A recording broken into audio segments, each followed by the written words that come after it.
안녕하세요. 작년까지 결혼 생활을 하던 올해 30살 먹은 여자입니다. 잡은 고기한테 밥 안 준다는 말이 괜히 있는 말이 아닌 것 같네요. 결혼 후 돌변한 남편과 저를 공짜 식모로 알고 부려먹으려고 하던 시댁과 이별하고 혼자가 되었네요. 이혼한 것에 대해 저는 단 한 번도 후회를 한 적이 없고 오히려 이전보다 잘 지내고 있어요. 어쩌다가 이런 사연을 전하는 곳을 알게 되어서 저도 제 이야기 한번 보태볼까 해서 이렇게 저희 이야기를 적어봅니다. 남편은 궁합도 안 본다는 4살 차이였습니다. 남편이나 저나 둘 다 취직해서 어느 정도 자리 잡고 일하고 있을 때 만났어요. 저는 연봉 3천 정도를 벌고 있었고 남편은 4천으로 저보다 벌이가 좋았습니다. 연애 기간은 1년이 조금 넘은 정도로 그렇게 긴 편이 아니에요. 결혼이라는 걸 생각해 본 적도 없는데 대뜸 남편이 먼저 청혼을 해왔습니다. 그때 남편이 결혼을 위해 자기가 모아놓은 돈이나 기타 여러 가지를 이야기해줬는데 모아놓은 돈은 1억 정도로 저랑 비슷한 편이었어요. 결혼 이야기가 오고 간다면 그 전에 어떤 뉘앙스라도 보여주면서 저도 마음의 준비를 할 시간을 줬으면 좋았겠는데 정말 그런 신호도 없이 대뜸 결혼 이야기를 꺼내니 많이 당황했습니다. 연애한 기간이 짧았지만 남편은 벌이도 괜찮고 생각하는 것도 건강해서 저도 막연하게 결혼을 한다면 이 사람과 하지 않겠나? 하는 생각을 가지고 있기는 했거든요. 그래도 조금 꺼려지는 게 있었는데 저는 결혼을 한다면 좀 더 상대방에 대한 걸 알고 하고 싶었었어요. 그도 그럴 것이 저희 어머니가 고생하는 것만 보고 자라와서 그런지 그런 게 더 심했어요. 저희 아버지는 둘째인데 오지랖이 무지하게 넓어서 나중 가서는 큰아빠 집에서 제사도 가져오고 전업주부셨던 어머니 생각은 물어보지도 않고 고모네 자식들을 집으로 데려와서는 어머니께 보라고 하신 적도 있어요. 그래서 어렸을 때 보면 저희 집이 30평대 아파트이긴 한데 아파트가 꽉 찰 정도로 친척들 불러 모아서 제사 지내고 어머니는 허리도 펴지 못하고 구석에서 음식 준비하면서 고생하셨던 게 기억에 크게 남아 있습니다. 나중에 가서는 아버지가 할머니까지 모시고 살겠다고 드는 바람에 그제서야 어머니가 참다 폭발해서 이제 애들도 다 컸고 자기도 어려울 거 없다고 그냥 이혼하자고 한마디 쏘아붙이는 바람에 겨우겨우 어머니도 어머니의 삶을 찾으셨어요. 그때 어머니가 제사도 다시 큰아버지네 집으로 돌려줬고요. 어머니가 이혼 이야기 하면서 성질 부리신 이후부터는 아버지도 어머니 눈치 보고 어머니한테 찍소리도 못하게 되었습니다. 그때부터 저녁 식사 후에 설거지까지 나서서 하시고 청소기같이 본인이 할 수 있는 집안일은 직접 하도록 바뀌셨고요. 아무튼 어머니가 이렇게 고생하는 걸 봐왔기 때문에 결혼은 아무리 두 사람이 좋아서 하는 거라고 하지만 배우자의 가족들이 어떤 사람인지도 알고 싶었고 어떤 생각을 갖고 있는지가 저에겐 가장 중요했던 것 같습니다. 그런데 남편의 가족들과 아무런 교류 한 번 없었던 상황인데 제가 아무리 남편에 대한 이미지가 좋다고 한들 결혼하자는 말에 손쉽게 알겠다, 싫다 대답을 할 수가 없었어요. 그래서 남편한테 자초지종을 말해주고 나는 좀 더 오빠의 가족들이나 여러 가지에 대해 미리 알고 그러고 나서 결정을 하고 싶다고 대답을 해줬습니다. 그냥 차라리 거절을 했을 걸 자초지종을 말해준 덕분에 괜히 사기 결혼을 했다는 마음을 갖고 이렇게 살아갈 줄은 몰랐지요. 인사드리러 처음 시댁에 찾아갔을 때 시누며 시부모님 모두 저를 반갑게 맞이해 주셨습니다. 처음 봤는데도 마치 오랜 가족의 일원인 것처럼 허물없이 대해주셨어요. 남편이 어느 정도 제 상황을 말씀을 드린 건지 우리 집은 제사도 안 지낸다는 말을 계속해서 하셨거든요. 그렇게 시댁 식구들을 결혼 전에 2번 정도 더 만났는데 시부모님만 따로 배웠을 때도 저를 어려워하신다는 느낌이 들 정도로 저한테 잘해주셨고 남편보다 나이 많은 신우도 몇 번 만났는데 동생이 먼저 간다는 식으로 장난처럼 말만 했지. 그걸 가지고 눈치를 준다거나 하지도 않았고 결혼하면 자기를 친언니라고 생각해도 된다고 말하며 저를 편하게 대해줬습니다. 그렇게 몇 번 만나니 남편의 가족들은 그냥 평범하게 화목한 가정인 것 같다는 느낌을 받았고 저도 그렇게 제가 걱정했던 것들을 내려놓기 시작했고 점점 남편과 결혼을 하는 쪽으로 마음을 정하게 되었습니다. 결혼 준비하는 것도 순탄했어요. 피차 남편이나 저나 모아놓은 돈이 비슷했기 때문에 양가에서 결혼 지원도 비슷하게 받을 수 있었습니다. 서울 변두리이기는 하지만 그래도 나름 신축인 빌라의 전세로 신혼집을 차리게 되었어요.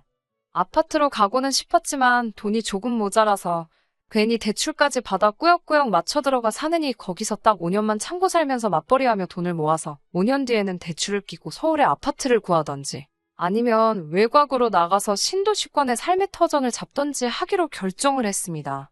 이상적인 결혼 생활까지는 아니더라도 나름 행복하게 잘 살 자신이 있었거든요. 결혼하고 나서도 초반에 신혼생활 하면서 정말 깨가 쏟아졌다 자부할 정도로 사이좋게 잘 지내고 있었는데 결혼하고 나서 맞는 첫 명절인 추석 때부터 뭔가 잘못되고 있다는 생각을 받게 되었어요.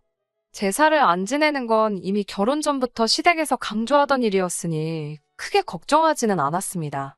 그런데 추석인데도 꼭두 새벽까진 아니지만 너무 이른 아침부터 오라고 하시더라고요. 시댁에 일찍 도착한 만큼 친정에 일찍 갈 수 있지 않겠나? 그렇게 하루 만에 안가 다 방문하고 그냥 추석 연휴는 집에서 남편과 둘이 편하게 쉬면 되겠다 하는 생각을 하고 있었거든요. 그런데 시댁에 도착했더니 이미 제가 도착하기 전부터 아주 제삿날을 방불케 할 정도로 세팅을 다 끝내놓으셨더군요. 시댁 문이 열리고 나서 제 눈에 들어온 진풍경에 입이 다물어지지가 않더라고요. 문을 열자마자부터 바닥에 신문지를 잔뜩 깔아져 있었고 그 앞에 서 계시던 시어머니가 마치 저를 기다리기라도 했다는 듯이 얼려놔서 저보고 거들라 하시더군요. 차라리 음식 준비를 도와야 하니 일찍 오라고 미리 말씀이라도 해주셨으면 옷도 아끼는 옷으로 차려입고 가지 않았을 텐데요. 음식하는 것 정도야 도와드릴 수 있습니다. 어려운 게 아니니까요. 그런데 음흉하게 그런 사실들을 숨겨와서는 저보고 하는 게 당연히 해야 할 일이라는 식으로 나오는 게 기분이 썩 좋지가 않았어요. 신우가 갑자기 제 손을 잡아 끌더니 자기 방으로 데리고 와서는 자기가 입는 편한 옷이라고 꺼내주더군요. 저는 그게 나름 저를 위한 배려라고 생각해서 이 집안에 신우 말고는 믿을 사람이 없겠다 감동까지 하려던 차에 말 한마디 보태면서 초를 치더라고요. 비싼 옷 입고 오면 일 안 시킬 줄 알았냐고 하면서 얼른 이걸로 갈아입고 옆에 가서 어머님을 도우라고 명령하듯 말하더라고요. 신우가 잘 때 입는 건지 뭐 할 때 입는 건지 모르겠는 후줄근한 옷으로 갈아입고 나와서는 솔직히 멘붕이 와서 이게 뭐 하는 짓인가 하는 생각을 하고 있던 찰나에 남편이 우리 밥도 안 먹고 아침부터 온 건데 벌써부터 일을 시키냐며 밥부터 먹고 하자고 하더군요. 그나마 남편이 제 편을 들어주는 거라 생각했습니다. 그런데 그건 저희 착각이었어요. 남편도 그렇지만 시댁 식구들도 밥을 허겁지겁 엄청 빠르게 하는 편이더군요. 저는 시간을 들여서 꼭꼭 씹어먹는 편이라 많이 느린 편이고요. 제가 식사를 반도 끝내지 않았을 때 남편을 포함한 시댁 식구들 모두 식사가 끝나 있었고 하나같이 다 제가 먹고 있는 걸 보고 있더라고요. 괜히 시선이 느껴지니 밥이 입으로 넘어가는지 코로 넘어가는지 모르겠어서 저도 허겁지겁 식사를 하게 되었습니다. 제가 먹은 빈 그릇을 들고 어머님께 이건 싱크대에 담둬두면 되는 거냐고 했더니 어머님은 곧바로 어이가 없다는 듯한 반응을 보이며 너는 네 먹은 것만 치우려고 그러냐 하시더군요. 그게 무슨 뜻인가 이해가 안 가는 와중이었는데 신우가 먼저 자리에서 벌떡 일어나더니 방으로 들어갔어요. 그리고 남편과 아버님은 무슨 약속이라도 한 듯이 소파에 앉아 TV 채널을 이리저리 돌리기 시작했고요. 그제서야 알았습니다. 뒷정리를 저보고 하라고 하는 말이라는 걸요. 분위기상 저도 모르게 설거지를 하기 시작했는데 하면서 화가 나기 시작하고 하란다고 하고 있는 제 자신한테 열이 받기 시작했어요. 시댁에서 시부모님 대신해서 집안일 정도는 할 수 있습니다. 하지만 다르다고 하잖아요. 남편까지 포함해서 온 가족이 뒷정리는 당연히 제 몫이라는 듯한 액션을 보이니 솔직히 기분이 많이 나빴습니다. 그냥 아무 말 없이 시작하셨으면 저도 당연히 마음 편히 앉아있을 수도 없고 뭐라도 도와드렸을 텐데 말이에요. 거기에 전 부치는 것부터 해서 결혼 전에 저에게 보여줬던 모습과는 180도 다른 모습을 보여주고 계시니 조금 어이도 없는 상황이기도 했습니다. 설거지하면서 열이 받기 시작하니 일부러 그런 건 아닌데 집중이 안 돼서 그랬나. 그릇 하나를 놓쳐서 바닥에 떨어뜨리면서 깨뜨려버렸어요.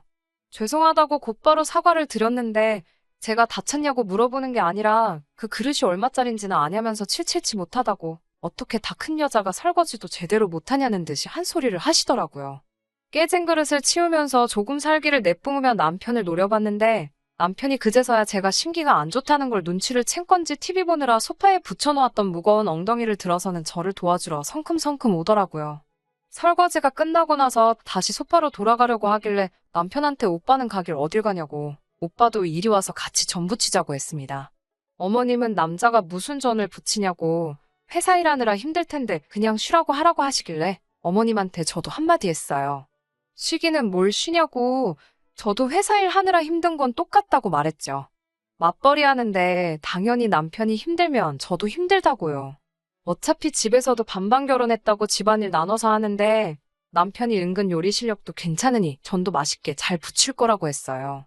남편은 어머님하고 저를 번갈아 쳐다보면서 눈치를 살피고 있는데 결국 매일같이 마주치는 건 저였다 보니 결국 제 눈치를 보고 전을 부치기 시작하더라고요. 어머님은 아주 벼르고 계셨던 건지 부침가루도 1kg짜리로 아주 몇 봉지를 준비해 놓으셨더라고요. 가족이라고 해봐야 신우의 시부모님, 그리고 남편과 저 이렇게 5밖에 없는데 무슨 욕심에 그렇게 많이 준비를 해놓으신 건지 아주 한동안 전만 드시려고 작정하신 건가 싶었습니다. 해가 중천에 뜰 때쯤에야 전 부치는 게 끝나고 그렇게 점심 식사를 했어요. 점심 식사를 하고 나니 남편이 그때는 알아서 제 눈치를 보면서 뒷정리하는 거 같이 하자고 하더라고요. 곧 죽어도 자기가 하겠다고는 안 하고 같이 하자는 말이 제 심기를 건드리기는 했지만 남편도 남편 나름대로 눈치가 보이는 게 있을 테니 이해해 주기로 했습니다. 뒷정리가 다 끝나고 그제서야 시댁에 와서 처음으로 쉴 수가 있었어요. 전 부치는 내내 뒷정리하는 내내 방 안에 틀어박혀서 밥 먹을 때만 코빼기 내비치던 신우의 방으로 들어갔습니다. 이제 일하는 건 다 끝났으니 제 옷으로 다시 갈아입으려고요. 그런데 문을 열고 들어가니 어이가 없게도 신우가 아주 내 옷을 입고서는 거울 앞에 패션쇼를 하고 있더군요. 자기한테 더 잘 어울리는 것 같다고 자기 옷장에서 적당한 거 골라서 입고 그 옷은 자기가 갖겠다고 하는 거예요. 진짜 성질머리 같아서는 그 자리에서 머리채를 잡아버릴까 했는데 남편 얼굴 봐서 한번 참았습니다. 그 옷은 친정어머니가 명절날 입으라고 사주신 거고 제가 아끼는 옷이기도 하고 의미가 있는 옷이기도 하니 그렇게 못하겠다고, 그리고 이제 친정에 가봐야 하니 그 옷은 지금 빨리 벗어달라고 정중하게 말했어요. 신우는 콧방귀를 뀌면서 그깟 옷 가지고 너무 치사하게 구는 게 아니냐 하더라고요.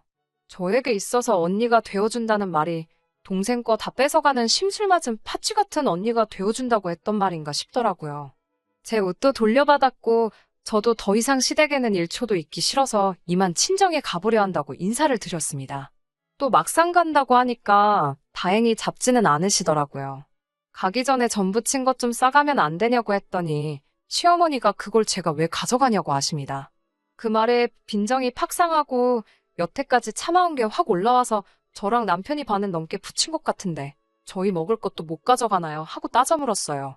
그랬더니 어머님이 말하는 꼬라지 좀 보라면서 니네 집 가는데 왜 우리 집 전을 가져가냐고, 너네 집 가면 네 엄마가 부친 전이 있지 않겠냐며 뭐라 하시는 겁니다. 그러다가 니네 엄마는 평생 전 부치던 게 한이 돼서 이번 추석에는 전을 안 부친다시니? 하면서 빈정거리더라고요. 분위기가 험악해지니까 남편이 저를 끌고 나와서 더 길게 이야기는 하지 않았어요. 친정으로 향하는 차 안에서도 분이 안 풀리는데 남편은 제 편을 들어주는 게 아니라 저한테 성질 좀 죽이고 살라고 뭐라 한마디 하더군요. 제 말투에 잘못이 없다고 할 수는 없습니다만 이거 제사만 안 지냈지. 전 부친 양만 보면 저희 어머니가 시집살이 장손 신부노릇 하실 적에도 이렇게 많이 하신 적은 없지 않나 싶을 정도였거든요. 10월드는 없을 거라 말하고 시부모님의 신우까지 결혼 전에 거짓으로 저를 대했다는 사실을 알게 된 데다가 남편이 무조건 제 잘못이라는 식으로 말을 하니 그때 결혼을 물을 수 있으면 무르고 싶었어요. 친정에 가서도 엄청 열받아 있는 저를 보고 친정 부모님도 매일같이 시키는 것도 아니고 명절 때 하루인데 저보고 성질 좀 죽이지 그랬냐며 나무라시는데 솔직히 많이 서운했습니다. 집에 돌아오는 길에 남편에게 앞으로 시댁 안 보고 살 거라고, 나랑 결혼 생활 유지하고 싶으면 시댁 일은 알아서 잘 컨트롤하면서 내 남편 역할 똑바로 하라고 으름장을 놨어요. 남편은 뭔가 답답하다는 듯이 자기 변호를 하고 싶어 하는 것처럼 보였는데 제가 사전에 다 잘라버렸습니다. 남편은 결국에 알겠다고 대답했고 그래서 한동안 시댁하고는 마주치는 일 없이 지내게 되었어요. 그렇게 바로 얼마 전까지 오게 되었네요.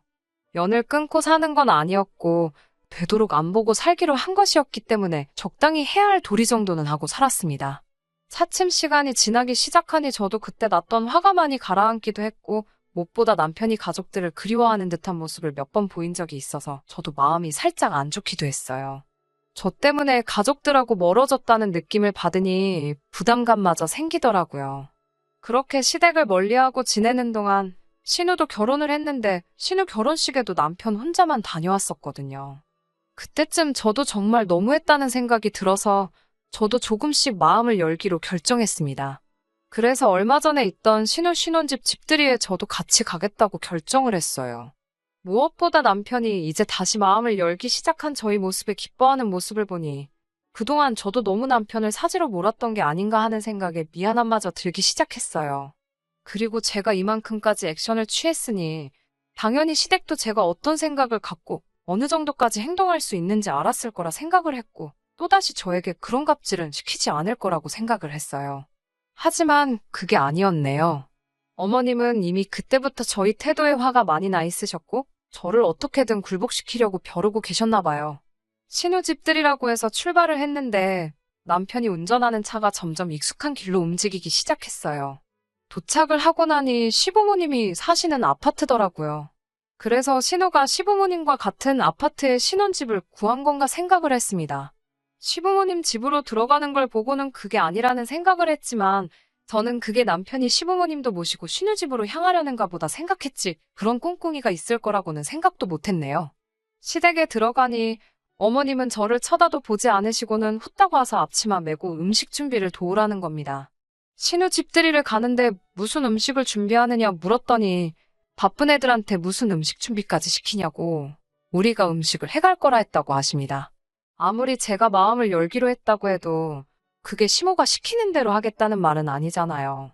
다시 평범한 관계로 돌아갈 수 있게 저도 노력하겠다고 하는 말이었는데 시모도 남편도 제가 다시 마음의 문을 열겠다고 하는 말이 이 집 식모로 살겠으니 마음껏 부려먹어 주세요라고 이해를 한 게 아닌가 싶었습니다.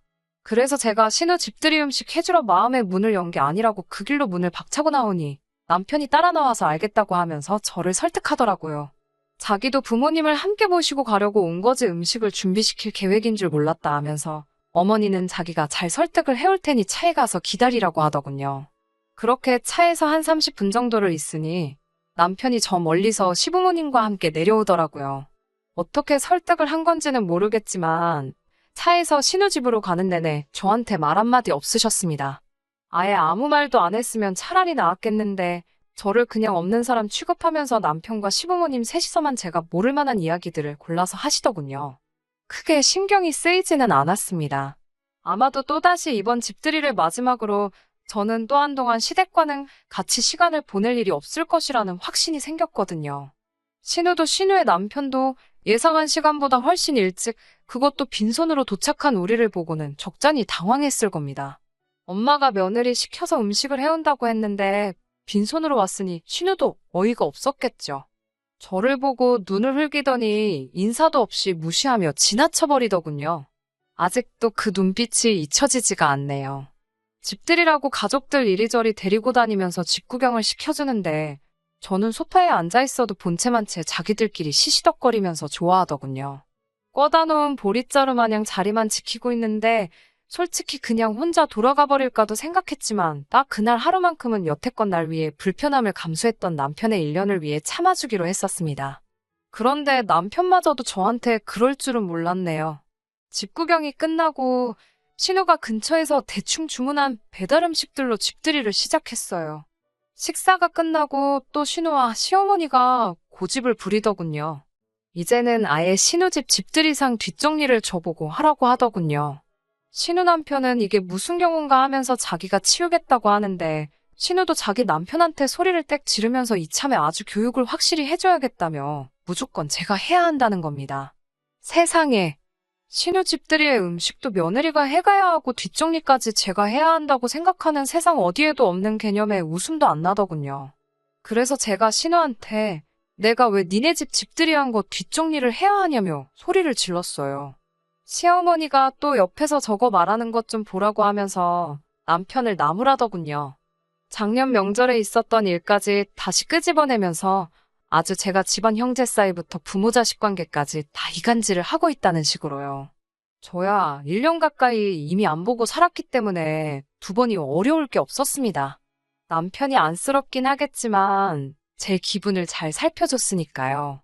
그런데 이번에는 남편도 저한테 한 소리를 하더군요.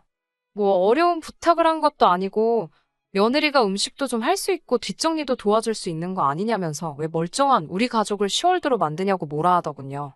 남편한테 지금 니네 가족이 나한테 하는 행동들의 이상한 점을 하나도 못 느끼는 거냐고 했더니 1년 동안 연 끊고 살았던 거 하면 네가 조금만 참으면 되는 거였는데 가족관계 이상하게 만든 것도 사실이지 않냐. 마음을 열기로 했으면 당연히 해야 할 며느리들이 그런 것 좀 하면 되는 거지. 너는 뭐가 그렇게 불만이라서 꼭 그렇게 멀쩡하게 마음씨 좋은 우리 가족들을 시월드로 만들어버려야 속이 후련한 거냐 저한테 성질을 부리더군요. 그래서 됐다 그랬어요. 여태까지 이 얼마 안 되는 결혼 생활 유지한 것도 다른 것 다 떠나서 어쨌든 너가 내 편이 되어주었기 때문인데 알고 봤더니 그런 생각을 가지고 있는 줄은 몰랐다고. 내가 숙이고 들어가 너네 집 식모살이 할 바에야 그냥 이혼하고 말겠다고 하고 자리를 박차고 나왔어요. 시댁의 갑질이 어느 정도 파탄의 원인이 되어서 이혼하는데 큰 어려움은 없었어요. 얼마 되지도 않는 돈이지만 위자료도 청구할 수 있었네요. 그 얼마 되도 않는 위자료를 받은 것보다 그 더러운 본 모습을 숨기고 저를 가족의 일원으로 받아준다 하면서 식모 노릇을 시키려고 한 집구석하고 영원히 이별하게 된 것이 속이 더 후련하네요. 집들이 날 있었던 게 신우 남편한테도 조금 영향이 있었던 것 같아요. 그렇게 저한테는 며느리 도리를 강요하더니 남이 집 며느리가 된 신우한테는 그렇게 하지 않았나 봐요. 오히려 사위 덕 좀 보겠다는 식으로 명절이며 뭐며 빈손으로 찾아온 신우 남편한테 그렇게 눈치를 주면서 돈을 뜯어내려고 했나 봅니다. 돈으로 효도하는 게 사위가 할 도리라면서 말이죠. 그런데 신우 남편은 이미 결혼한 지 얼마 되지 않아서 제가 시댁 식구들한테 겪은 것들을 봐왔기 때문에 이거 말도 안 되는 집구석에 잘못 걸렸다는 걸 금방 눈치를 챘는지 신우 남편도 신우에게 이혼장을 집어던졌고 그 집구석도 결국에는 이혼을 하게 되었다는 이야기를 들었네요. 내로남불 지자식들은 소중하고 남의 집 사람들한테만 도리 운운하며 어떻게든 한몫 챙겨보려던 집구석이니 아무래도 그 집구석은 평생 가도 며느리나 사위를 얻지 못할 거예요. 저도 저지만 신우 남편도 그렇게 탈출하게 돼서 다행이라는 말을 전해주고 싶네요. 요즘 결혼은 필수가 아닌 선택이라는 말이 괜히 있는 게 아닌 것 같아요. 뉴스에서는 인구 감소 운운하면서 결혼을 장려하고 있기는 하지만 결혼하기 전보다 결혼 후에 불행한 삶을 살게 된다면 굳이 애써 결혼을 해야 할 필요는 없다고 생각합니다. 요즘 이혼은 흠도 아니라고 하니 굳이 그런 지옥에 발을 담근 채 빼지 못하고 참고 사는 게 아니라 저도 한번 실패한 경험을 거울 삼아 다음에 만날 사람은 제가 처음부터 원하던 서로를 동등하게 생각해줄 좋은 사람을 만나 다시 행복한 삶을 살고 싶어요. 끝까지 들어주셔서 감사합니다. 오늘의 사연은 여기까지입니다. 구독과 좋아요, 알람 설정 부탁드리고 더 좋은 사연으로 다시 찾아뵙겠습니다. 감사합니다.